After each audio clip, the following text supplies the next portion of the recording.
in, Minnesota sports fans, to another edition of Vikings on SI right here on the Bring Me the Sports YouTube channel. Jonathan Harrison here, joined once again by Will Ragatz. Will, Thursday, that means it's a Five Things Thursday. Let's jump right into it. A big matchup for the Vikings, the home opener against the San Francisco 49ers, one of the perennial favorites to win the Super Bowl, or at least be a part of the Super Bowl every single year. What are the five key matchups for the Vikings this week in order to try and sneak away with a win once again against the 49ers? Yeah, this is going to be a much stiffer test for the Vikings than last week against the Giants. This is really where we're going to find out a lot about these Vikings. Was that week one just kind of a good performance against a bad team, or were there a lot of things that might be able to translate and carry forward against some of the really good teams on their schedule this year? And we're going to find out. The first matchup that I'm going to go with is just a very broad one, and it's Kyle Shanahan, the 49ers head coach and offensive mastermind, against Brian Flores, the Vikings defensive coach. I think it's such a fascinating matchup schematically, and there's so many high-level things I'm sure going on in meetings and film rooms this week, and the game plans of how these two units want to attack each other. But the versatility of it all, I think, is what's really interesting. I mean, the 49ers, with Brock Purdy, with whether it's Christian McCaffrey or Jordan Mason, all of the skill guys they have, they can move George Kittle around, and Kyle Juszczyk and Deebo Samuel, Brandon Ayuk. I mean, there's just so many things they can do. They do so much pre-snap motion and disguise and all of these things that try to make life easy for Brock Purdy and get the ball in the hands of his playmakers. And then Brian Flores does a lot of really creative things on the other end, where he's disguising things and he's dropping players into coverage and rushing players and just doing all these different things with the chess pieces and the depth that he has on that side of the ball. So to me, it's just, I mean, you could go individual player and individual player when the 49ers offense is on the field, but I think it's just the high level chess match between really two of the best coaches on their respective sides of the ball in the NFL.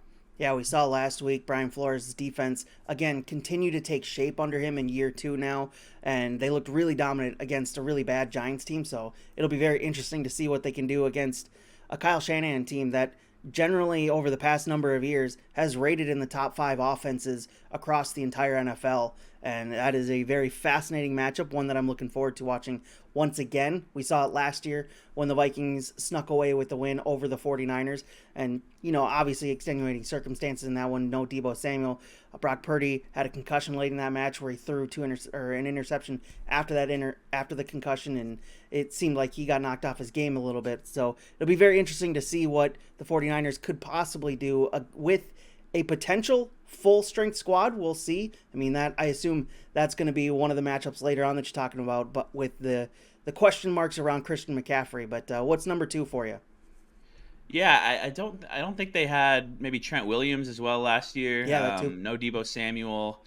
So they'll be healthier this year, even if they don't have McCaffrey. My second one, it just ties into my first one, but it's a more kind of specific player element, and that's the Vikings defense, especially on the back end, against the 49ers skill position players from a tackling standpoint. Because Brian Flores said this week that the 49ers are maybe the best run after the catch team in the NFL, and I think he's spot on with that. That's especially true when they have McCaffrey out there, but even if they don't, Deebo Samuel is a guy who they get the ball in his hands in all kinds of ways. They'll hand it to him. They'll throw him screens. They'll use him as a traditional wide receiver. And he can break one tackle, two tackles, and turn what should be maybe an 8-yard gain into a 30-yard gain. And so the Vikings cornerbacks and their linebackers and their safeties are all going to really have to be on their tackling game against Samuel, against George Kittle, against Brandon Ayuk. If Jawan Jennings plays, he's another guy. It's just really important that you don't miss tackles and you kind of know your keys and cover your responsibility, because one blown assignment or one missed tackle can lead to a really big play for this 49ers offense. So that's something more than any one specific individual matchup. Again, I'm looking at the chess match of Shanahan and Flores, and then I'm looking at how well the Vikings can tackle, because they did that well against the Giants last week. There weren't many missed tackles. We saw Ivan Pace Jr. flying around, Josh Metellus flying around. So the Vikings are going to need more of that. And I look at especially like Stephon Gilmore, Shaq Griffin, Byron Murphy, the cornerbacks need to bring it in the tackling department this week.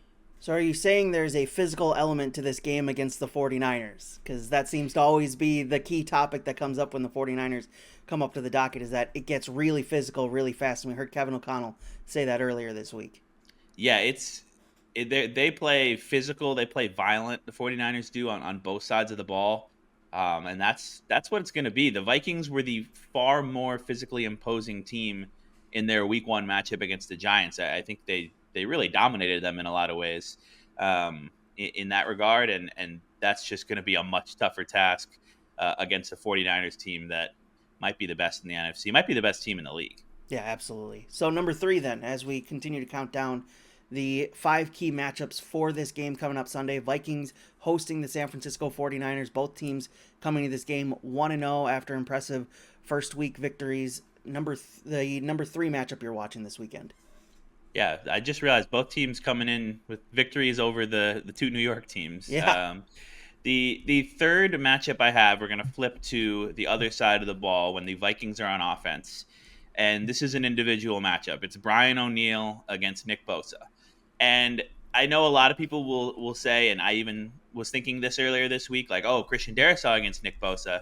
But you look at the PFF stats, and Bosa in week one lined up like 80% of the time against the right tackle of the Jets. So I kind of imagine that the 49ers are going to do that again. I mean, Bosa can line up in both spots, of course, but you almost would want to put him on O'Neill and give him the slightly easier matchup, and then maybe just leave Leonard Floyd defend for himself against Darrisaw, who's just so good. And I'm sure we'll see some Bosa and Darrisaw, and that'll be fun to watch. But I think this is just a guess based on his deployment last week, but I think this is going to be primarily Brian O'Neill's responsibility, and that's a big one because O'Neill is good and he's been very solid throughout his career and above average, but he's not necessarily the elite physical force that someone like Darrisaw is. So he's going to have his hands very full with Nick Bosa in this game, who's one of the best pass rushers in the league. And if O'Neill can hold up without a ton of help, I'm sure the Vikings will maybe send some tight end chips his way, keep a running back, looking at Bosa, things like that. But if O'Neill can hold up for the most part and not get totally wrecked in that matchup by Bosa, that would be huge for the Vikings offense. Yeah, Darrisaw pitched a shutout last week against Kayvon Thibodeau and the New York Giants, so I'd imagine... And O'Neill was quite good too, but yeah. This is going to be another level if he's seeing a lot of 97. Absolutely, and we've seen what Nick Bosa and Darrisaw did to each other last year. That was an incredible matchup going against each other, but this is a whole nother level, as you said. And the thing about that offensive line for the Vikings on the right side, we talked about it yesterday in our YouTube video. Ed Ingram hasn't been very good, wasn't very good against the Giants, so if the 49ers are going to overload a side of the offensive line, it's going to be the Vikings' right side, and that'll certainly be something that the Vikings will have to keep their eye on. And I imagine, as you said, the Vikings will probably employ a running back staying in to help block or a tight end chipping, because that's going to be a really tough test for the entire right side of that offensive line for the Vikings. Yeah, and I didn't actually have this in my 5 matchups, but it kind of goes without saying that the Ingram-Garrett Bradbury duo that struggled so much against Dexter Lawrence last week is going to be key again for the Vikings against Javon Hargrave and Malik Collins and everybody the 49ers have on the inside. And I mean, Dexter Lawrence, like, you're watching the tape back of that game and you're like, is this dude the best player in the NFL? He's unbelievably good. So I think even though Javon Hargrave is a very, very good player as well, I think Bradbury and Ingram are going to be happy to face just about anybody that isn't Dexter Lawrence or Chris Jones this week. So that'll be another big area to watch. Can those two guys on the interior be a little bit better? I know we talked about it yesterday, whether Ed Ingram's kind of on a shot clock here with his time in the lineup, but it's almost unfair to him when you look at the matchups he has to go against in these first couple weeks before Dalton Reisner comes back, with the talented defensive lines that he's going up against. It just is one massive test after another, and he's not going to look good. He didn't look good last week, and if he's able to pull it together and find a way to look good, that'll be an impressive feat in and of itself because of the talent they're going up against over these next couple weeks. All right, Yeah, number for 4 for you. Ingram, Yeah, it's all about just can you be competent in pass yeah. protection? Because the Vikings do like what he gives them as a run blocker, which Dalton Reisner doesn't. Mm-hmm. But what Reisner does do is he's not going to get totally schooled in pass protection and blow up the game plan. So yeah, Ingram, like we said yesterday, might have a few more weeks to prove he can do that to stay in the lineup. All right, number 4 for you. Number 4 for me, I thought about going, Justin Jefferson against Travarius Ward, the number one receiver against the number one cornerback.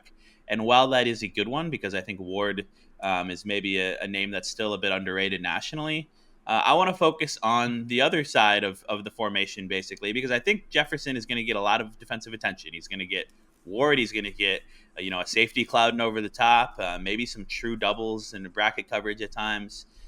Because I do think the Vikings are unlikely to be with Jordan Addison in this game. He didn't practice on Wednesday. It's not impossible that he's able to play, but it seems doubtful, which means my fourth matchup here is Jalen Naylor against the 49ers' other quarterbacks, which are primarily Isaac Yiadom and Diamador Lenore. And this is a really interesting and just kind of exciting opportunity for Jalen Naylor to show the world what we have seen, those of us who have been at training camp the last few years have seen very consistently from him, where he's looked like one of the Vikings' breakout players waiting to happen, and then he just hasn't been able to stay healthy. And this training camp, he stayed healthy. He put together another really strong camp. He had a nice preseason, really secured his spot as the number 3 receiver on this team. And now with Addison probably out, he's going to be the number 2, and that's a big role in this Vikings offense, especially when TJ Hockenson is out. Like, outside of Jefferson and then quick passes to Aaron Jones, I mean, Jalen Naylor is going to be the main other target here ahead of the Johnny Munts and Josh Olivers and Brandon Powells of the world.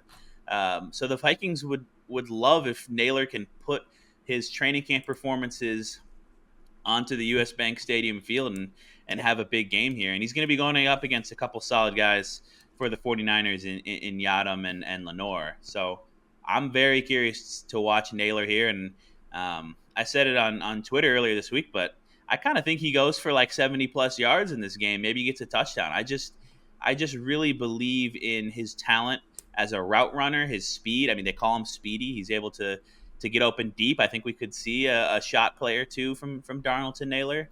And I think he's as an all around receiver, he's not Jordan Addison, but he's not that much of a step down. I actually think.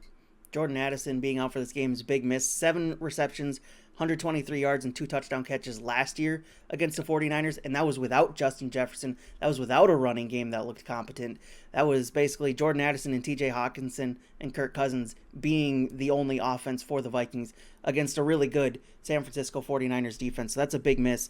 And to be clear, like, even though I'm high on Naylor, not having Addison would be a huge loss because you would love to have Naylor in that third role and still have Addison out there and have 3 guys who Darnold can kind of rely on to get open. So without Addison, assuming he doesn't play, I think we actually might see some Tristan Jackson in this game. He was a healthy scratch last week, but I feel like the Vikings need his route running ability, his ability to play on the outside, because they like Brandon Powell and Trent Sherfield. Those guys were active over him last week. But a lot of that is due to their ability to block in the run game and to do some of the dirty work and stuff. So Jackson will undoubtedly be active for this game, and I think he probably plays a little bit too. What's the level of concern about the Vikings offense operating without Jordan Addison? We saw it last week. Granted, they didn't need it too much after he went out because they were already up by a significant margin, but it feels like the offense kind of sputtered a little bit when Jordan Addison went out due to the injury. Yeah, it's a concern. The no Hockenson thing and now no Addison, those are 2 of your top 3 pass catchers. It just feels like the 49ers are going to perhaps be able to really load up on trying to limit Justin Jefferson. And, Darnold's still got to throw him the ball, even if he's not open, because he's the guy who's going to help you perhaps pull off an upset here. But that's why I think the Jalen Naylor thing is so important in this game. And it can really kind of change the whole outlook of the game for the Vikings offense if he's able to have a strong performance stepping in for Addison. But I'm concerned because if Naylor doesn't ball out, or maybe he gets banged up, or who knows, I mean, it could be basically just Darnold, Jefferson, and Aaron Jones and Johnny Munt against the world here. And the 49ers have one of the best defenses in the NFL. It's not just their offense. This is a very, very talented team on both sides of the ball. And granted, Vikings fans haven't seen it yet, but NFL fans have certainly seen what Sam Darnold looks like when he struggles, and that would not be a fun fall off after what we saw last week in Week 1. All right, your fifth and final key matchup you're watching for this weekend. Yeah, it ties into that. We're staying on the same side of the ball, and it's the Vikings kind of key offensive leaders, Sam Darnold and Kevin O'Connell, and to a lesser extent, Aaron Jones, against 49ers middle linebacker Fred Warner, who is probably the best middle linebacker in football. Sam Darnold said that this week. Kevin O'Connell said that this week. I mean, it's no secret. This guy is extraordinarily good. He is all over the place against the run, coming downhill. He's probably the best coverage linebacker in the NFL. He's like, I mean, Vikings fans will remember how good like peak Eric Kendricks was. He's like that and maybe a little bit better. I mean, Fred Warner is an unbelievable player. He's just at the heart of everything the 49ers do defensively. They've got Bosa and Hargrave and guys like that up front, but it's Warner at the second level who you always have to have an eye on. If you're Sam Darnold, you always have to know where he is. If you're Garrett Bradbury, you're pointing out that he's the Mike linebacker, and we got to know where he is. We got to be able to pick him up if he's blitzing. We got to be able to just know where he is if he's dropping into coverage, if he's playing man, if he's playing zone. And the 49ers secondary is solid too. They might get former All-Pro safety Talanoa Hufanga back this week after he missed the opener. I talked about the corners earlier, but it's Warner that makes this whole thing go. So if O'Connell can find ways to maybe confuse him a little bit or just limit how dominant he is schematically, that would be huge. And then with Darnold, it's just don't throw the ball directly to 54. Don't let him bait you into a mistake, and that'll be huge for the Vikings. And Darnold's well aware of that, having played a whole year as the 49ers backup quarterback last year. Yeah, I know you've asked Kevin O'Connell that question in the press conferences this week. What have they said about how that helps Darnold going against a defense that he practiced against a number of times last year? I think O'Connell said like he just knows the scope of the challenge that he's going up against, and that's important. And I think maybe there's some stuff he will have picked up last year in his year with the 49ers of schematic tendencies defensively or tendencies of individual players. But, things change so much year over year. And then it's also one of those things where like you might know a little bit of what Fred Warner does or what he's good at, but that only helps you so much when you're going against the guy with the bullets flying in an NFL game on Sunday. So, yeah, Darnold's aware of the challenge. I'm sure the Vikings coaching staff on both sides of the ball will be picking his brain a little bit to see what he can give them in terms of what he knows about their offense, what he knows about their defense. But it's kind of a minor factor, I think, in a game that's all going to come down to game plans and execution by the players on both sides. Yeah, looking forward to this game. Should be an interesting test for the Vikings. Their home opener, and we'll see how it goes. Will, you'll be there at US Bank Stadium covering it all for Bring Me the Sports and Vikings on SI. Go read Will's work and the rest of the Bring Me the Sports team's work over on Vikings on SI. Timberwolves, Twins, Badgers, and Gophers on SI as well. Minnesota sports fans, we'll be back tomorrow with another topic across Minnesota sports.